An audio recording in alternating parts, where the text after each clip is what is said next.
I want to talk about the anchor colors that I use, the idea of an anchor color. What's an anchor color?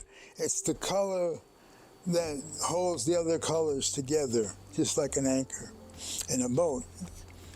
And what I'm talking about when I talk about it is the color that will not always show up consistently, but is there, and you're aware of it. And let me show you an example here. We're just starting with this new painting, and the anchor is this the violet, middle violet, in 3 places, and that's going to be the anchor for the rest of the colors and holding things together. It's important that the anchor holds things together, making a unit of color. A unit of color being that the colors all can work together, but all have their own independent view.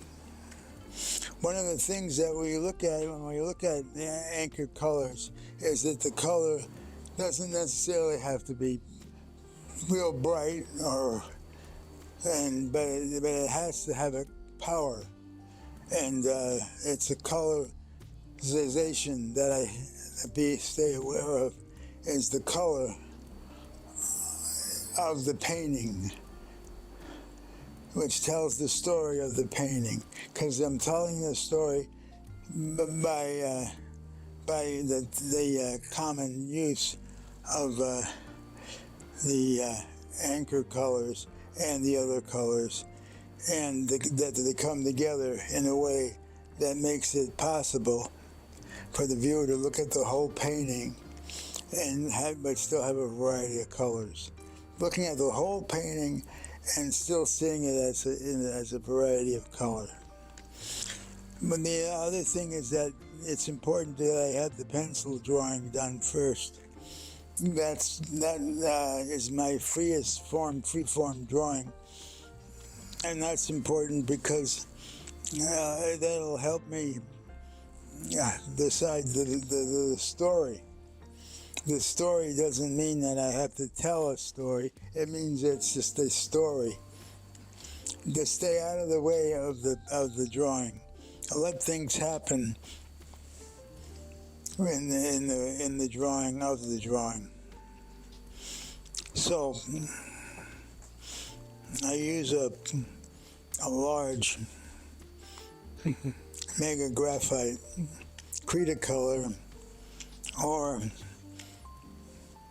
a Cretacolor jet black, but I don't want too black, jet black in this one, so I use that middle ground, that middle graphite. Right. When I'm talking about the spaces in between the graphite drawing and the spaces that's made by that, and the spaces that's made by the anchored color, it's very important that the two work together. In other words, the anchor colors and the pencil drawing are very important to each other. I don't have to make it one or the other. But I do have to make it work as a unit. So again, we'll take a look at this violet, middle violet, and the spacing is very important. Many times I put them in 3 different places. It can be in 5 different places, but they don't work if I did 2 and 2. It doesn't work. So let's see why it doesn't work. Is because the eye gets to move around in a way that can tell where things are. But if I did it with an even number, it wouldn't keep the painting flowing. It would stop. So you have to be careful not to stop the painting and not to stop the action in the painting. when we're thinking of other colors to go with it, a lot of the colors can be random as long as the anchor color holds it together. And that's what we're really talking about, holding it together. The important thing is to remember the anchor holds the painting together. It's the structure of the painting along with the drawing. So, and that's it.